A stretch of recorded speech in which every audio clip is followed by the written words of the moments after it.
Mm, Hola, ¿cómo están? Vamos a avanzar estados hipertensivos del embarazo, o vamos a leer en otras palabras, ¿no? Este tema es sacado del libro de Amir. Mm, Vamos a empezar con la clasificación primeramente. Eh, Vamos a clasificar, ¿no? La hipertensión inducida por el embarazo, es decir, cuando la mujer entra en gestación, esta sufre hipertensión, ¿no? Hay varias definiciones que debemos describirla. Por ejemplo, ¿qué es preeclampsia? ¿Qué es eclampsia? Generalmente esos términos. Preeclampsia es aquella que se desarrolla durante el embarazo después de las 20 semanas y que no se prolonga más allá de la semana 12 posparto. Es decir, que desaparece la hipertensión después de la semana 12 posparto. Se conoce como preeclampsia a la asociación de hipertensión arterial definida por un aumento de 30 milímetros de mercurio en la toma sistólica y o de 15 milímetros en la diastólica o cifras superiores a 140-90 si no se conocían las cifras tensionales previas, asociada a proteinuria superior a 300 miligramos 24 horas o 30 miligramos decilitros en muestras aisladas y edemas. Normalmente remite en el puerperio una vez se ha extraído la placenta, pero existen las preeclampsias puerperales de muy mal control farmacológico. Eclampsia, aparición de convulsiones generalizadas en una paciente con preeclampsia sin que pueda ser consecuencia de otras causas. La preeclampsia deriva en eclampsia en un número muy reducido de casos. Recuerda, la mayoría de las veces la preeclampsia se desarrolla por encima de las 20 semanas, pero hay 3 casos en los que puede haber preeclampsia precoces: mola hidatiforme, gestación gemelar y drops fetales. Fíjate que en los 3, la placenta, que es la madre de todas las desgracias en la preeclampsia, está aumentada de tamaño. Hay que definir qué es hipertensión crónica. Es aquella que existe previamente a la gestación o antes de la semana 20 de gestación. Hipertensión crónica con preeclampsia sobreañadida, ¿no? Aumento de tensiones previas en más de 30 milímetros de mercurio de sistólica y o en más de 15 milímetros de mercurio la diastólica, acompañada de proteinuria o edema generalizado.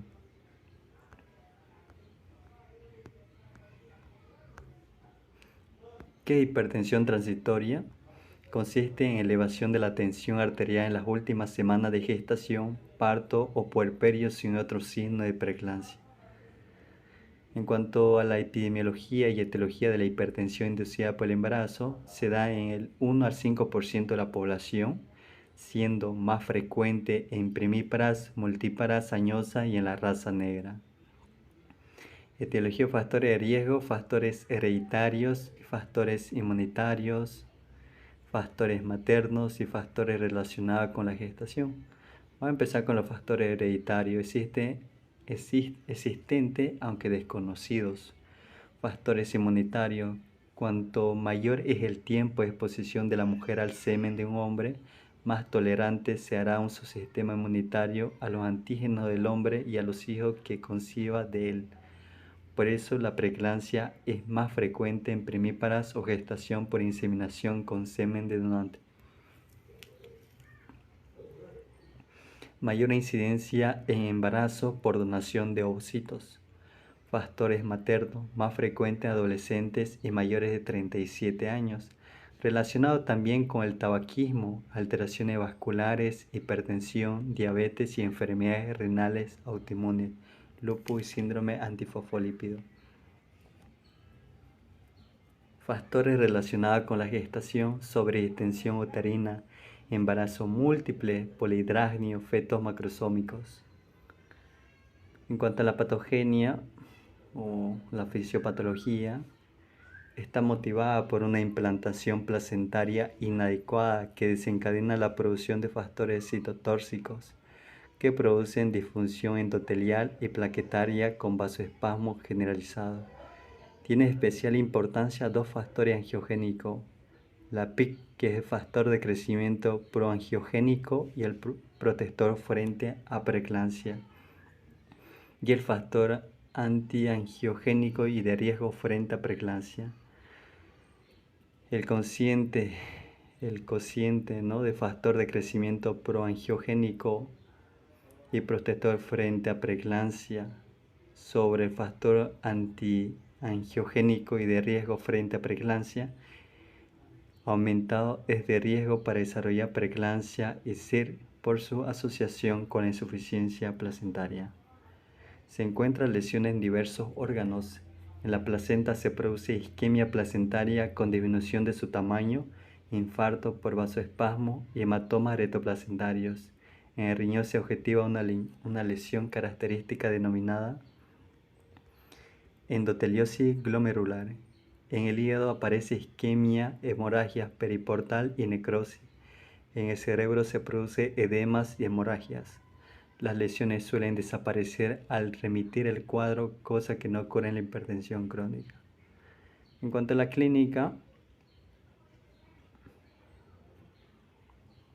la paciente va a presentar obviamente una hipertensión arterial, proteinuria, edema generalizado, ¿no? En cuanto a la hipertensión, se define como la tensión arterial mayor de 140/90 en 2 tomas con un intervalo de al menos 4 horas o el aumento de más de 30 milímetros de mercurio en la sistólica o de 15 milímetros de mercurio en la diastólica sobre los valores normales. Proteinuria igual o mayor de 300 miligramos en orina de 24 horas o 30 miligramos de decilitro en muestra agilada, desaparece poco después del parto. Edema generalizado no imprescindible, se localiza preferentemente en cara y manos, pudiendo generalizarse y en su grado más extremo producir edema pulmonar o anasarca. El filtrado glomerular suele ser normal y los niveles de angiotensina y renina bajos. Se produce un edema extracelular debido a la lesión vascular y a la hipoproteinemia, debido a la disminución del aclaramiento del ácido úrico. Se produce hiperuricemia al igual que una retención de sodio. En la fisiopatología lo vamos a ver más adelante. Los criterios de gravedad son una tensión arterial sistólica arriba de 160 milímetros de mercurio, una diastólica arriba de 110 milímetros de mercurio y una creatinina mayor a 1.2 miligramos de decilitro por disminución de su aclaramiento. Hiperuricemia por disminución del aclaramiento del ácido úrico. Plaqueta menos de 100.000 o anemia hemolítica microangiopática, elevación de enzimas hepáticas, la GOT mayor de 70, la UII, la LDH arriba de 600, OIL, dolor epigástrico, vómito, cefalea intensa, alteraciones visuales, fotorsia, edema pulmonar, oliguria menor de 600 ml 24 horas, hemorragia retiniana, papiledema o el sudado en fondo de ojo. Síndrome de Gel, hemólisis, elevación de enzimas hepáticas y plaquetopenia. Recuerda que bilirrubina, GOT, etc. son marcadores de hemólisis. En cuanto al tratamiento, la curación solo se consigue terminando la gestación. En cuanto a las medidas generales, se debe mantener a la gestante en reposo en decúbito lateral izquierdo, con una dieta normosódica rica en proteínas y controlando la tensión arterial y la diuresis. Hay que tratar de evitar estímulos lumínicos y acústicos fuertes para no desencadenar una convulsión. Hipotensores se utilizan si la tensión arterial diastólica es mayor de 100 milímetros de mercurio, ya que no modifican el curso de la enfermedad, solo son tratamientos sintomáticos.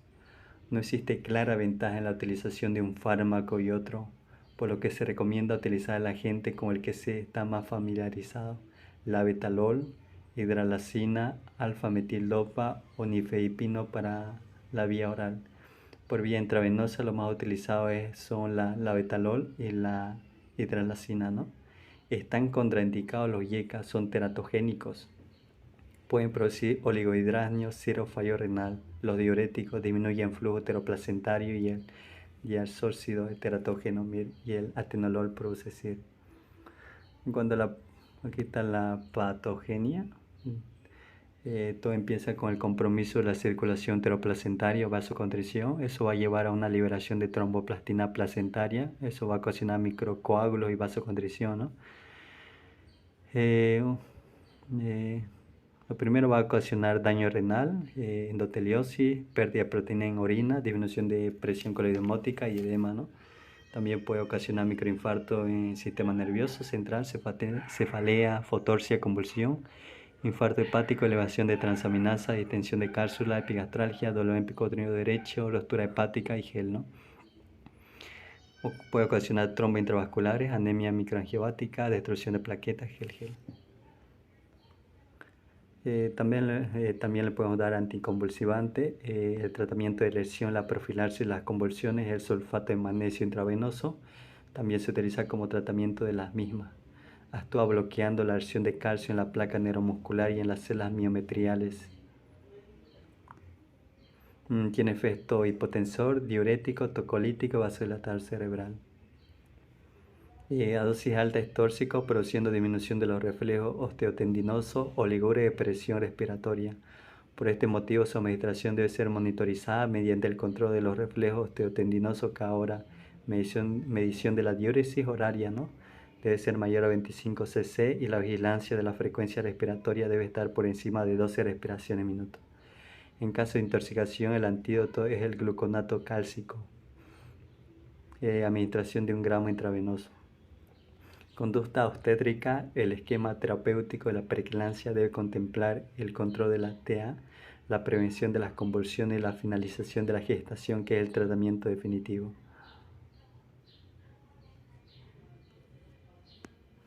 Por ello se finalizará la gestación en aquellos casos con grave afectación materno-fetal y en cualquier caso a partir de las 37 semanas. Cuando la edad gestacional es menor de 34 semanas, la inmadurez fetal condiciona un elevado riesgo de mortalidad perinatal. En estos casos se realiza manejo conservador, siempre que se disponga de los medios adecuados para el control intensivo de estas pacientes, produciéndose a la finalización de la gestación a las 34 semanas, antes si se confirma madurez pulmonar fetal o si empeora el estado materno fetal. Se opta por la vía vaginal, salvo si se produce un fallo de la inducción. Empeora el estado materno, se sospecha sufrimiento fetal en los que está indicado necesario. En caso grave, abortivo placentae, eclampsia donde no se controlan las cifras tensionales y convulsionales y el feto no se encuentra ya en tercer o cuarto plano.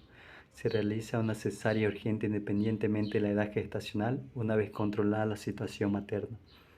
Si la paciente presenta una eclampsia, debemos primero estabilizar a la madre estableciendo una vía aérea permeable, administrando oxígeno y un anticonvulsivante intravenoso sulfato de magnesio y colocando a la paciente en decúbito lateral izquierdo. La tomografía y la resonancia magnética craneal están indicadas si las convulsiones son atípicas o se prolonga el coma. En cuanto a las complicaciones, puede haber un edema agudo de pulmón, desprendimiento prematuro de la placenta abortivo placentae, síndrome de Gel, a su vez puede complicarse con coagulación intravascular diseminar, ruptura hepática, ¿no? Cuanto al pronóstico materno, en caso de eclampsia la mortalidad es del 20%, se considera la tercera causa de muerte materna. La preeclampsia se predispone a la hipertensión crónica fetal, sufrimiento fetal agudo, prematuridad, crecimiento intrauterino retardado y muerte intrautero. Prevención en pacientes con alto riesgo de preeclampsia, la administración de ácido acetilsalicílico a dosis baja, ¿no? De 100 a 150 miligramos noche desde la semana 12 a la 36 de embarazo, ha demostrado una reducción de la incidencia de preeclampsia de la tasa de mortalidad infantil. Actualmente no existe una prueba lo suficientemente eficaz para cribar el riesgo de preeclampsia, la identificación de la gestante con alto riesgo de desarrollar preeclampsia y por tanto susceptible de tratamiento profiláctico con aspirina, ¿no? Puede realizarse mediante antecedentes personales de riesgo, gestación múltiple, hipertensión crónica, diabetes tipo 1 y 2, enfermedad renal crónica, LES o SAG y antecedentes de preeclampsia en gestación anterior. Índice de pulsatilidad de las arterias uterinas aumentada.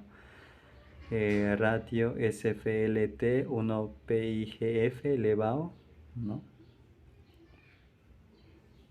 Bueno, eso fue todo. Chau.